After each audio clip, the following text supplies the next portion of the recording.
Hello students, मैं doctor Sunil Upadhyay mini attempt channel पर आप सबका स्वागत करता हूं। जैसा कि आप जानते हैं कि हम लोग पीडियाट्रिक नर्सिंग के टॉपिक्स पर डिस्कस कर रहे हैं। पूर्व में मैं आपको इनके कई टॉपिक्स पर डिस्कस कर चुका हूं, जैसे ब्रेस्ट मिल्क है, कंगारू मदर केयर है, बर्न है, क्रोमोसोमल डिसऑर्डर है और इम्यूनाइजेशन। इन टॉपिक पर हम पूर्व में डिस्कस कर चुके हैं। उसी रेंज में आज हम डिस्कस करने वाले हैं डिसऑर्डर ऑफ जीआईटी। तो डिसऑर्डर ऑफ जीआईटी में सबसे पहले हम बात करेंगे डिसऑर्डर ऑफ माउथ। तो डिसऑर्डर ऑफ माउथ में हम आज डिस्कस करने वाले हैं cleft lip and cleft palette. किस पर डिस्कस करेंगे आज हम? Cleft lip and cleft palate. तो सबसे पहले हम ये जानेंगे कि cleft lip and cleft palette होता क्या है। तो ये क्या है? ये कंजेनाइटल मालफॉर्मेशन है। कंजेनाइटल मालफॉर्मेशन है जिसे हम कहते हैं cleft lip and cleft palate. तो ये क्या है? Resulting from the failure of fusion of maxillary process during the intrauterine development. तो इंट्रायूट्राइन डेवलपमेंट जब होता है उस दौरान अगर फेलियर हो जाता है फ्यूजन ऑफ मैक्सिलरी प्रोसेस का, तो उसका रिजल्ट क्या होता है? Cleft lip and cleft palate. तो सबसे पहले हम बात करते हैं क्लेफ्ट लिप की, कि सबसे पहले जानेंगे कि क्लेफ्ट लिप क्या होता है, फिर हम डिस्कस करेंगे क्लेफ्ट पैलेट। सबसे पहले क्लेफ्ट लिप, ये क्या कंडीशन है? तो इसको समझने के लिए हम कह सकते हैं कि क्लेफ्ट लिप माने होता है कटा हुआ होठ, यानी जो लिप्स है वो कटा हुआ जो होता है, उसका जो निशान बना होता है उसे हम क्लेफ्ट लिप कहते हैं। क्लेफ्ट लिप का दूसरा नाम हेयर लिप है।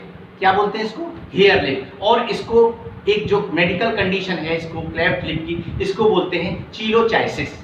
यानी किस नाम से जानते हैं? चीलोचाइसिस के नाम से हम जानते हैं, जिसे हम क्लेफ्ट लिप कहते हैं। तो चीलोचाइसिस यानी क्लेफ्ट लिप जो है वो क्या है? कंजेनाइटल कंडीशन है जिसमें क्या होता है? Resulting from the faulty fusion of the nasal जो है process, medial nasal process with the maxillary process.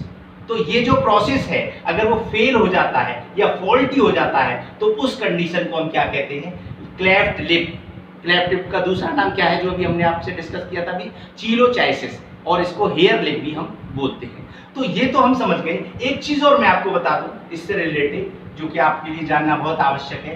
Cleft lip और क्लेफ्ट पैलेट में एक समानता है तो एक असमानता भी है। क्लेफ्ट लिप जो है वो ज्यादातर जो मोस्ट कॉमन होता है वो बॉयज में होता है गर्ल्स के मुकाबले, और क्लेफ्ट पैलेट जो होता है वो गर्ल्स में ज्यादातर होता है बॉयज के मुकाबले। यानी it is more common, cleft lip it is more common in boys compare the girls, और क्लेफ्ट पैलेट जो है वो more common in girls than boys. तो अब बात करते हैं कि क्लेफ्ट लिप, यानी अभी हमने बात की क्लेफ्ट लिप क्या है? फॉल्टी फ्यूजन जो है मैक्सिलरी प्रोसेस का, उसे हम क्लेफ्ट लिप कहते हैं। ये 4 प्रकार का होता है, यानी अगर इसकी टाइप्स की बात करें तो ये 4 प्रकार के होते हैं। कौन कौन से? पहला यूनिलैटरल, दूसरा बाइलेटरल, तीसरा इनकम्प्लीट, और चौथा कंप्लीट।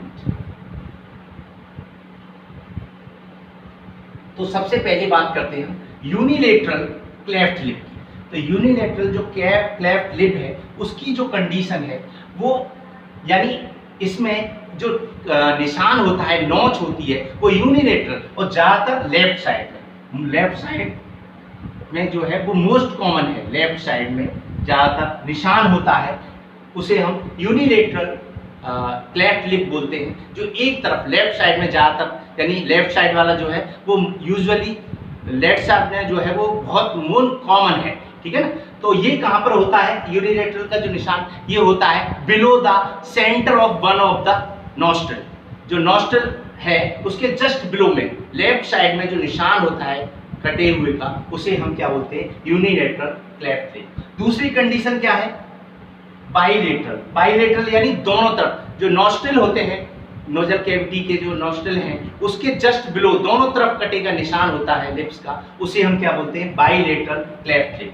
तीसरी कंडीशन क्या है? इनकम्प्लीट। इनकम्प्लीट क्या है? यानी कि जो लिप्स होते हैं, लिप्स के ऊपर का जो हिस्सा होता है जिसे हम क्या बोलते हैं, जिसे हम बोलते हैं बर्मिलियन बॉर्डर। बर्मिलियन बॉर्डर जो होता है वहां पर एक नोच का निशान होता है कटे का छोटा सा, उस कंडीशन को हम क्या बोलते हैं, इनकम्प्लीट। और यही निशान अगर कटे का नॉस्ट्रिल तक चला जाता है उस कंडीशन को हम क्या कहते हैं, ये बिल्कुल सेपरेट कर देता है लिप्स को, उस कंडीशन को हम बोलते हैं कंप्लीट क्लेफ्ट लिप। तो इस तरीके से हमने जाना कि जो क्लेफ्ट लिप की जो कंडीशन है वो 4 प्रकार की होती है। इसके बाद में अब हम बात करते हैं क्लेफ्ट पैलेट की।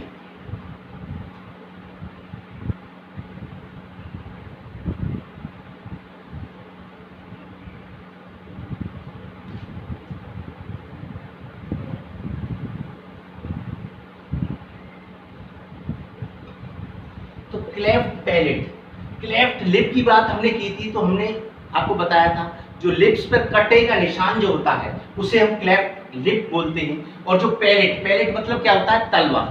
जो तलवा होता है, यानी अगर आप हाथ से फील करोगे और यहाँ पर जहाँ पर आपके टीथ्स हैं उसके जस्ट बिलो पीछे की तरफ जो हिस्सा है तलवा, उसको वो कटा हुआ जो होता है उसको हम क्लेफ्ट पैलेट बोलते हैं। तो ये जो कंडीशन है ये क्या है, ये कंजेनाइटल फेलियर है in the root of the mouth forming. यानी जब माउथ की फॉर्मिंग होती है तो उस कंडीशन में जो कंजेनाइटल फेलियर हो जाता है, वो जो प्रोसेस है उस कंडीशन को हम क्या बोलते हैं, क्लेफ्ट पैलेट बोलते हैं। तो क्लेफ्ट पैलेट का दूसरा नाम क्या है, क्लेफ्ट पैलेट को हम पैलेटोचाइसिस भी बोलते हैं। क्या बोलते हैं, पैलेटोचाइसिस। तो ये जो क्लेफ्ट पैलेट है जिसको हम पैलेटोचाइसिस बोलते हैं, ये कंडीशन क्या है, ये कंजेनाइटल डिसऑर्डर है, फेलियर है in the root of the mouth of forming. तो अब हम बात करते हैं, तो ये हमने समझ ली। तो एक चीज और अभी मैंने आपको जो बताया था क्लेफ्ट लिप के बारे में कि क्लेफ्ट लिप जो है वो more common boys than girls, यानी लड़कियों के मुकाबले लड़कों में क्लेफ्ट पैलेट जो जन्मजात जो लक्षण होता है वो ज्यादा होता है, और क्लेफ्ट पैलेट जो है वो गर्ल्स में मोर कॉमन होता है, गर्ल्स में देन बॉयज। लड़कों के मुकाबले लड़कियों में ज्यादातर क्लेफ्ट पैलेट की जो कंडीशन है वो पाई जाती है। तो अब हम बात करेंगे क्लेफ्ट लिप और क्लेफ्ट पैलेट की कॉजेस की, यानी इसका कारण क्या है।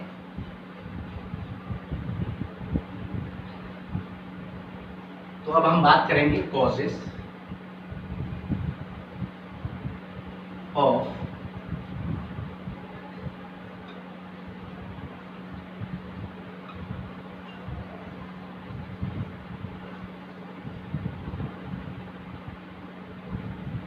Causes of cleft lip and cleft palate. तो जैसा मैंने अभी आपको बताया, ये क्या है, कंजेनाइटल मालफॉर्मेशन है और resulting the failure of fusion of maxillary, जो मैक्सिनरी प्रोसेस है ड्यूरिंग द इंट्रायूट्राइन डेवलपमेंट। तो इंट्रायूट्राइन डेवलपमेंट के दौरान जब इसमें फेलियर हो जाता है तो उसका क्या क्या कारण है, तो उसका सबसे पहला कारण है वायरल इन्फेक्शन।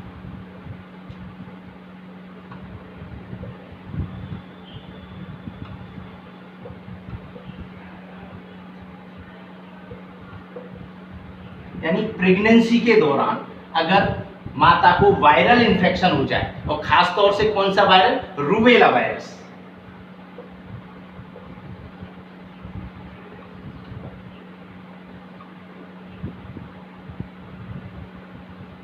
रूबेला वायरस, अगर रूबेला वायरस इन्फेक्शन हो जाता है तो उस कंडीशन में इसके चांसेस बहुत ज्यादा बढ़ जाते हैं। तो रूबेला वायरस वो भी किस समय पे, 5 to 8 वीक,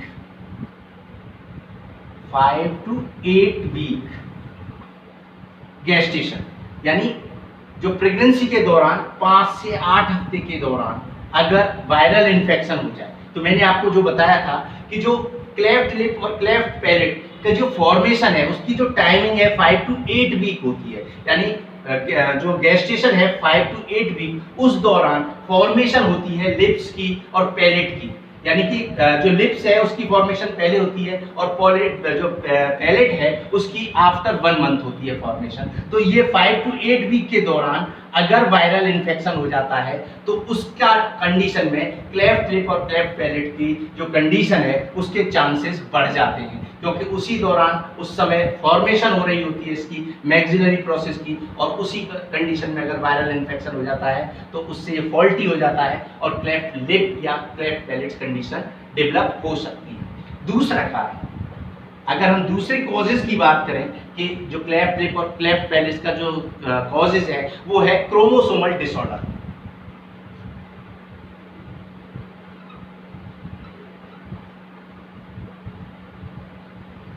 तो क्रोमोसोमल जो डिसऑर्डर है, जैसा कि आप जानते हैं क्रोमोसोमल डिसऑर्डर क्या है, यानी क्रोमोसोम्स गुणसूत्रीय जो एबनॉर्मलिटी होती है उस कंडीशन के कारण। तो इसमें क्रोमोसोमल डिसऑर्डर में हम ज़्यादातर बात करते हैं तो ट्राइसोमी 2 यानी ट्राइसोमी 2, 11, 17, 13 ये जो डिसऑर्डर हैं उनके कारण। कौन कौन सी? Trisomy 2, 11, 13 and 17। इस कंडीशन में क्रोमोसोमल डिसऑर्डर के कारण भी ये चीजें डेवलप हो सकती हैं। जैसा कि आप जानते हैं कि ट्राइसोमी मीन्स क्या होता है, जब एक एक्स्ट्रा कॉपी क्रोमोसोम्स की, जब ट्राइसोमी 2 यानी कि 2 जो क्रोमोसोम 2 नंबर का है उसकी एक एक्स्ट्रा कॉपी हो जाए तो उसे हम ट्राइसोमी कहते हैं। ऐसे 11, 13 और 17 मेन जो है वो 13 में भी इस तरीके की कंडीशन आती है। तो ट्राइसोमी 13 आप जानते ही हैं, जिसे हम पटाउ सिंड्रोम भी कहते हैं, उसमें क्लेफ्ट लिप और क्लेफ्ट पैलेट के भी चांसेस बढ़ जाते हैं। तो इस तरीके से क्रोमोसोमल डिसऑर्डर के कारण भी ऐसा हो सकता है। और इसमें एक मेन भी है जो इसके कारण होता है डिसऑर्डर, जो कि कहलाता है PRS सिंड्रोम। PRS सिंड्रोम क्या है? PRS सिंड्रोम एक ऐसी कंडीशन है जिसमें कि जो चिन होती है, चिन यानी थोड़ी, वो पीछे ढसी हुई होती है, आपने देखा होगा बच्चे, तो उसके साथ साथ कभी कभी सही तरीके से डेवलपमेंट नहीं हो पाता, तो उस कंडीशन में भी ये क्लेफ्ट लिप और क्लेफ्ट पैलेट डेवलप हो सकते हैं। इसके बाद में अब हम बात करते हैं तीसरा जो कारण है मेन, वो है जो मैटरनल मेडिकल कंडीशंस है, लाइक जैसे कि एनीमिया और हाइपोप्रोटीनीमिया। हाइपोप्रोटीनीमिया यानी प्रोटीन की कमी हो प्रेगनेंसी के दौरान, और एनीमिया यानी हीमोग्लोबिन की कमी हो, तो उस कंडीशन में भी क्लेफ्ट लिप और क्लेफ्ट पैलेट डेवलप हो सकता है। इसके बाद में हम बात करते हैं medication taking by mother during the pregnancy, यानी प्रेगनेंसी के दौरान जब माता ड्रग्स, कुछ मेडिसिन ऐसी हैं जिनको यूज करती है, जैसे कि एक्ने मेडिकेशन होती है कंटेनिंग एक्यूटेन नामक पदार्थ जो कि एक्ने में लिया जाता है, अगर उसका प्रयोग किया जाता है, या फिर मेथाट्रेक्सेट जो है साल्ट, अगर उसका प्रयोग किया जाता है, उसे एंटी कैंसर ड्रग भी कहते हैं, उसको यूज करते हैं, तो उस कंडीशन में भी क्लेफ्ट लिप और क्लेफ्ट पैलेट की कंडीशन डेवलप हो सकती है। या फिर मैटरनल जो कंडीशन है माता की, उस समय स्मोकिंग करना, एल्कोहल का प्रयोग करना, ये, और ज्यादातर जो exposure of x-ray during pregnancy, यानी प्रेगनेंसी के दौरान में एक्सरे करवाते हैं, उस कंडीशन में भी क्लेफ्ट लिप और क्लेफ्ट पैलेट के चांसेस बढ़ जाते हैं। तो ये बात कर रहे थे हम causes of cleft lip and cleft palette की। अब इसके बाद में अब हम बात करेंगे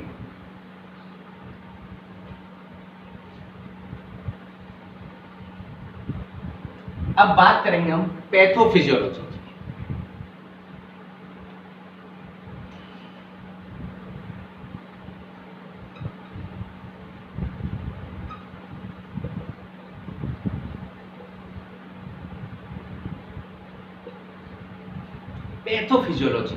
पैथोफिजियोलॉजी जैसा कि मैंने भी आपको बताया, क्लेफ्ट पैलेट और क्लेफ्ट जो लिप है उसकी जो कंडीशन है वो क्या है?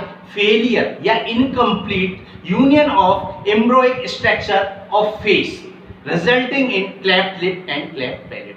यानी ये किस कारण से होता है? इसकी पैथोलॉजी क्या है? जब जो फॉर्मेशन होती है मैक्सिलरी और प्री मैक्सिलरी जो प्रोसेस होता है वो इनकम्प्लीट रह जाता है, occurs between the 5th to 8th, यानी कि जो मैक्सिलरी प्रोसेस है और प्री मैक्सिलरी प्रोसेस है वो किस कंडीशन कब होता है? 5 to 8 वीक। तो उस दौरान अगर एबनॉर्मलिटी आ जाती है किसमें? मैक्सिलरी प्रोसेस और प्री मैक्सिलरी प्रोसेस में, वो प्रोसेस पूरी तरीके से नहीं हो पाता, तो उस कंडीशन उसका क्या रिजल्ट होता है? Cleft lip and cleft palate. तो पैथोफिजियोलॉजी में हमने क्या समझा? फेलियर और incomplete union of embryonic structure of face resulting cleft lip and cleft palate, यानी कि फेलियर हो जाए या इनकम्प्लीट रहे जो मैक्सिलरी प्रोसेस है या प्री मैक्सिलरी प्रोसेस है, तो उस कंडीशन में क्या होगा कि resulting cleft lip and cleft palette. अब इसके बाद में अब आगे हम बात करेंगे कॉम्प्लिकेशन, यानी अगर किसी बच्चे को क्लेफ्ट लिप या क्लेफ्ट पैलेट है, कंडीशन ऐसी है उसकी, तो उस दौरान उसे क्या क्या कॉम्प्लिकेशंस हो सकती हैं। तो अब बात करेंगे हम कॉम्प्लिकेशंस।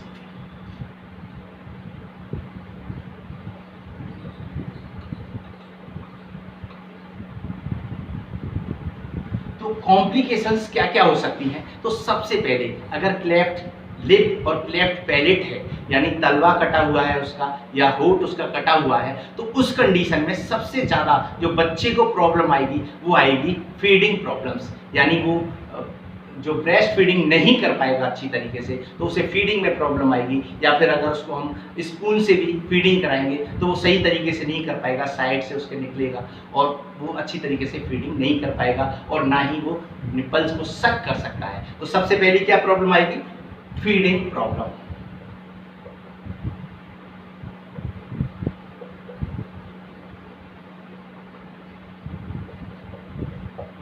अब कॉम्प्लिकेशन सेकंड हम बात करेंगे तो रेस्पिरेटरी इन्फेक्शन।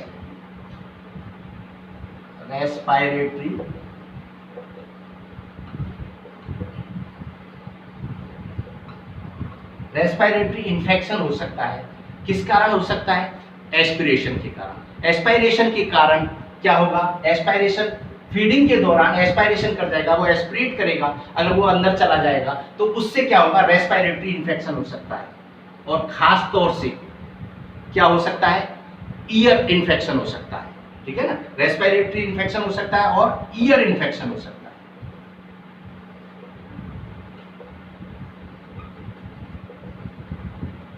ईयर इन्फेक्शन हो सकता है और मिडिल ईयर इन्फेक्शन डेवलप हो सकता है। जो चिल्ड्रन क्लेफ्ट पैलेट की कंडीशन में ज़्यादातर ईयर इन्फेक्शन होने के चांसेस होते हैं। क्लेफ्ट यानी जब तलवा कटा हुआ होता है तो उस कंडीशन में ये रिस्क जो है ईयर इन्फेक्शन का वो ज़्यादा इंक्रीज हो जाता है। Usually middle ear infection occurs. तो इसके बाद में नेक्स्ट हम बात करेंगे कॉम्प्लिकेशन में और क्या कॉम्प्लिकेशन हो सकती है, डेंटल प्रॉब्लम हो सकती है।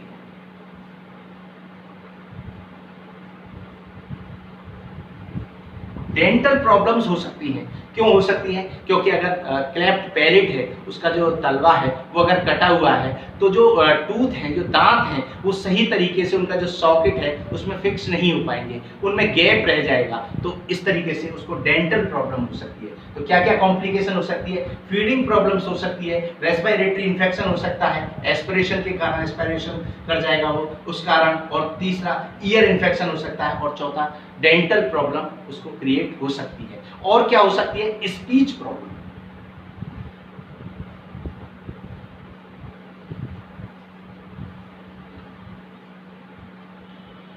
स्पीच प्रॉब्लम यानी उसे बोलने में दिक्कत हो सकती है, क्योंकि अगर उसका लिप यानी कटा हुआ है, उसका होठ कटा हुआ है, पैलेट कटा हुआ है, तो सही तरीके से उसकी आवाज नहीं निकल पाएगी, वो सही तरीके से वर्णों का उच्चारण नहीं कर पाएगा। तो इस तरीके से हमने बात की कॉम्प्लिकेशन की, फीडिंग प्रॉब्लम्स, रेस्पिरेशन इन्फेक्शन हो सकता है, ईयर इन्फेक्शन हो सकता है, डेंटल प्रॉब्लम हो सकती है और स्पीच प्रॉब्लम आ सकती है।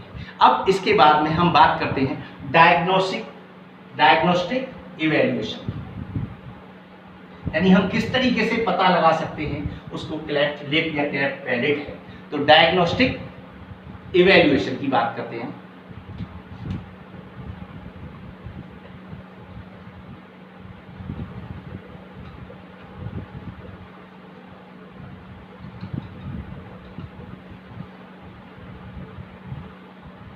तो डायग्नोस्टिक इवैल्यूएशन जो है उसमें सबसे पहले मैटरनल अल्ट्रासोनोग्राफी, यानी हम अल्ट्रासाउंड कराएंगे उसका प्रेगनेंसी के दौरान, क्योंकि आफ्टर 8 वीक क्यों, क्योंकि 5 to 8 वीक मैक्सिलरी और प्री मैक्सिलरी प्रोसेस होता है, उसी समय पर जो लिप्स हैं और पैलेट हैं इसकी फॉर्मेशन होती है। तो उसके बाद ही जब हम अल्ट्रासाउंड कराएंगे, यूएसजी कराएंगे, तभी तो हमें पता चलेगा कि वो उसकी कंडीशन क्लेफ्ट लिप या क्लेफ्ट पैलेट डेवलप है या नहीं है।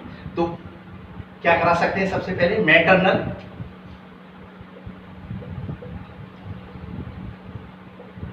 यूएसजी अल्ट्रासोनोग्राफी प्रेगनेंसी के दौरान हम कराएंगे तो हम पता लगा सकते हैं।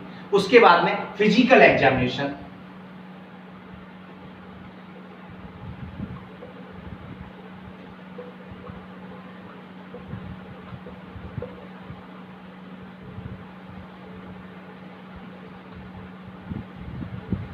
फिजिकल एग्जामिनेशन ऑफ न्यूबॉर्न, यानी न्यूबॉर्न का फिजिकल एग्जामिनेशन करेंगे। उसका हम माउथ, किसका, माउथ का और ईयर का और उसका सब का एग्जाम करेंगे। तो उसमें माउथ में हम पाएंगे कि उसका जो लिप है वो कटा हुआ है, उसका जो पैलेट है वो कटा हुआ है। तो उसमें हम ये पता लगा सकते हैं कि cleft lip and cleft palette ये कंडीशन डेवलप हो सकती है। तो सबसे पहले हम मैटरनल यूएसजी यानी अल्ट्रासोनोग्राफी करेंगे प्रेगनेंसी के दौरान, तो उस समय हम पता लगा सकते हैं। दूसरा फिजिकल एग्जामिनेशन ऑफ न्यूबॉर्न, यानी फिजिकल एग्जामिनेशन करेंगे बेबी का, उसके माउथ का, उसके लिप्स का। तो उस कंडीशन को देख करके हम बता सकते हैं कि उसको क्लेफ्ट लिप या क्लेफ्ट पैलेट है। उसके बाद में अब बात करते हैं हम मैनेजमेंट की।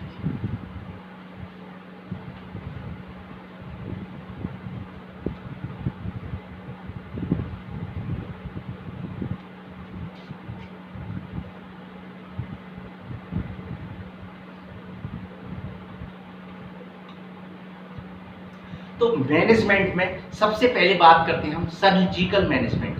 तो सर्जिकल मैनेजमेंट में क्लेफ्ट लिप और क्लेफ्ट पैलेट का दोनों का अलग अलग सर्जिकल मैनेजमेंट होता है। अगर हम क्लेफ्ट लिप की बात करें तो अगर उसको क्लेफ्ट लिप है तो क्लेफ्ट लिप की सर्जरी करेंगे तो उसे हम क्या बोलते हैं, चीलोप्लास्टी। क्या बोलेंगे, चीलोप्लास्टी। यानी कि क्लेफ्ट लिप जो है अगर उसकी हम सर्जरी करेंगे, उसको ठीक करेंगे, तो उसके लिए हम क्या करेंगे, सर्जरी करेंगे, उसे रिपेयर करेंगे क्लेफ्ट लिप को। तो उस कंडीशन को हम क्या बोलते हैं, चीलोप्लास्टी।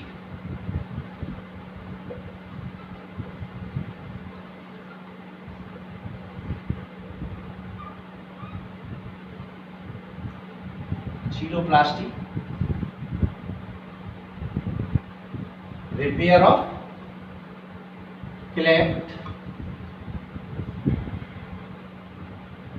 लिप। क्लेफ्ट लिप या चीलोचाइसिस की जो कंडीशन है उसको रिपेयर करने की कंडीशन को हम क्या कहते हैं, चीलोप्लास्टी कहते हैं। ठीक है ना, चीलोप्लास्टी। इसका अदर नेम, और इसको दूसरे नाम से किस नाम से जानते हैं, जेड प्लास्टी। इसको हम जेड प्लास्टी के नाम से भी जानते हैं। जेड प्लास्टी इसे क्यों बोलते हैं, क्योंकि जेड शेप में जो लिप्स होता है उसकी जो कंडीशन होती है उसको जेड शेप में जब स्टिचिंग लगाते हैं, रिपेयर करते हैं क्लेफ्ट पैलेट को, तो उस कंडीशन को हम क्या कहते हैं, जेड प्लास्टी। ये जेड आकार में बनता है तो इसलिए इसे हम जेड प्लास्टी या चीलोप्लास्टी कहते हैं। और अगर हम बात करें क्लेफ्ट पैलेट की, तो क्लेफ्ट पैलेट की जो रिपेयर है उसे हम क्या कहेंगे, क्लेफ्ट पैलेट की जो रिपेयर है उसको हम कहते हैं पैलेटोप्लास्टी।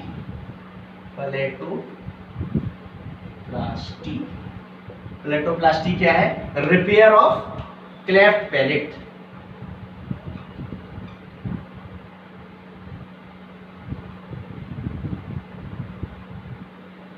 यानी क्लेफ्ट पैलेट को अगर हम रिपेयर कर रहे हैं तो उसे हम क्या कहेंगे, पैलेटोप्लास्टी। और अगर हम क्लेफ्ट लिप को रिपेयर कर रहे हैं तो उसको हम बोलेंगे चीलोप्लास्टी या जेड प्लास्टी। एक चीज और आपको हम बता दें कि अगर क्लेफ्ट लिप की जो चीलोप्लास्टी हम करते हैं उसकी जो टाइमिंग है वो हम कब कर सकते हैं, उसको हम कर सकते हैं after 3 month. After 3 month.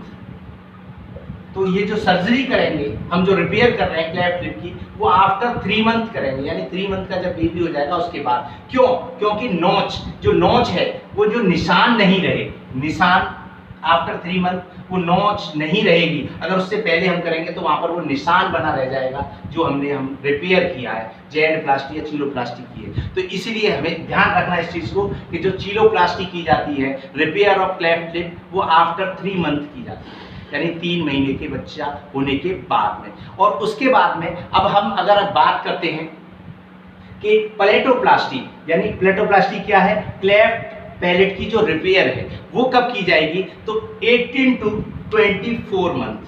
After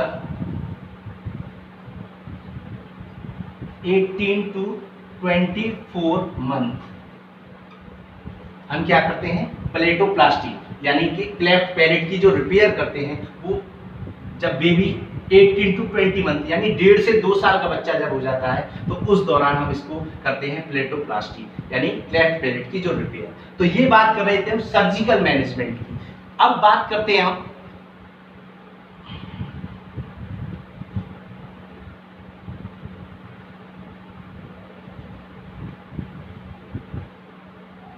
pre operative management, यानी कि ऑपरेशन से पहले हमें किन किन चीजों का ध्यान रखना है।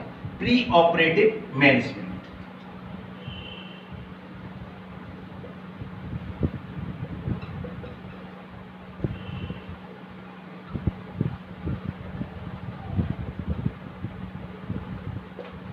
Pre operative management, pre operative management में हम क्या करेंगे, hold the child in upright, यानी बच्चे को अपराइट कंडीशन में, पोजीशन में हम उसको होल्ड करके रखेंगे, ठीक है ना। और दूसरी चीज, कीप द बेबी एनपीओ, बच्चे को नील ओरली रखेंगे बिफोर 6 आवर, यानी 6 घंटे पहले जो ऑपरेशन है, जैसे सपोज कीजिए अगर हमें 12 बजे ऑपरेशन लगाना है, तो उससे 6 घंटे पहले सुबह मॉर्निंग 6 बजे से लेकर के 12 बजे तक उसको एनपीओ रखेंगे।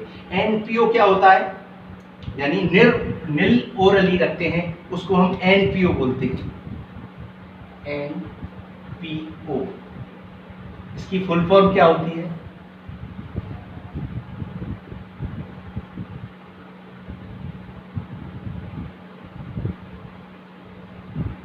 नील पर ओस, ये लैटिन भाषा से लिया हुआ शब्द है जिसका मतलब है नील ओरली, ठीक है ना। तो 6 आवर बिफोर, 6 घंटे पहले ही हम उसे नील ओरली कर देंगे, ये हमें प्री ऑपरेटिव में ध्यान रखना है। और तीसरी चीज, टीच द पेशेंट ESSR, यानी हम पेशेंट को ESSR प्रोसेस को समझाएंगे।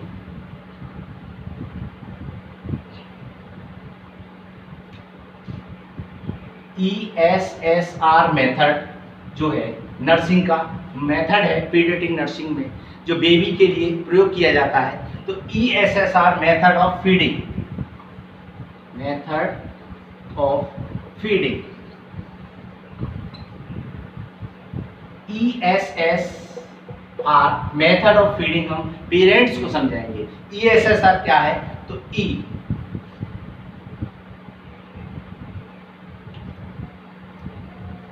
ESSR जो मेथड है, सबसे पहले ई का मतलब होता है इनलार्ज,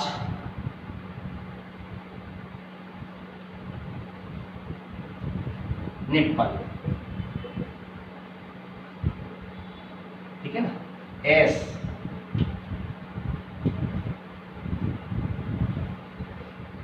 ई से इनलार्ज निप्पल, एस से स्टिमुलेट सक रिफ्लेक्स,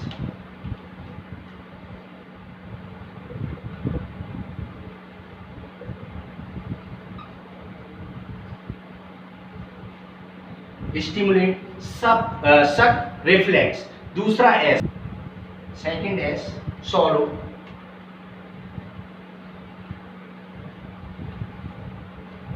सोलो मतलब निगलना। और आर मीन्स होता है रेस्ट।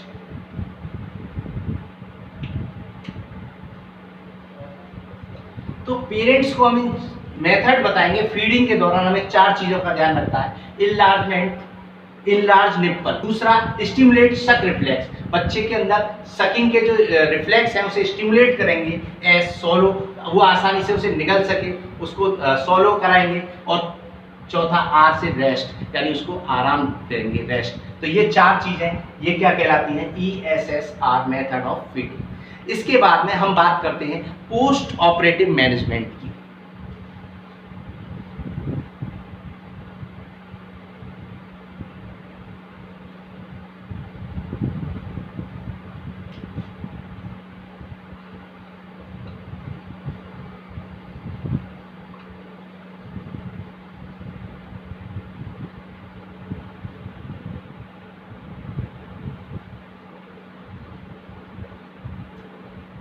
पोस्ट ऑपरेटिव मैनेजमेंट यानी सर्जरी के बाद में हमें किन किन चीजों का ध्यान रखना है। तो सबसे पहले यूज लिप प्रोटेक्टर डिवाइस, जो प्रोटेक्ट डिवाइस होता है लिप्स को होल्ड करने के लिए, उसका प्रयोग करेंगे। और उसके बाद में गिव साइड लेटरल पोजीशन, उसको लेटरल पोजीशन देंगे। और तीसरी, after feeding suture line clean by the normal saline and cotton soap. और सबसे मेन चीज जो ध्यान रखने वाली है कि अगर पोस्ट ऑपरेटिवली उसको फीडिंग जब हम कराएंगे, उसके बाद में हम सूचर लाइन जो है, जो सूचर्स लगे हुए हैं, उनको नॉर्मल स्लाइन से और कॉटन स्वैप से अच्छी तरीके से साफ। तो आज हमने बात की थी cleft lip and cleft palette की। तो मैं आशा करता हूं कि ये आपको समझ में आया होगा। ऐसे ही वीडियो देखने के लिए आप इसको लाइक कीजिए, कमेंट्स कीजिए और हमारे मिनी अटेम्प्ट चैनल को सब्सक्राइब कीजिए। Thank you very much.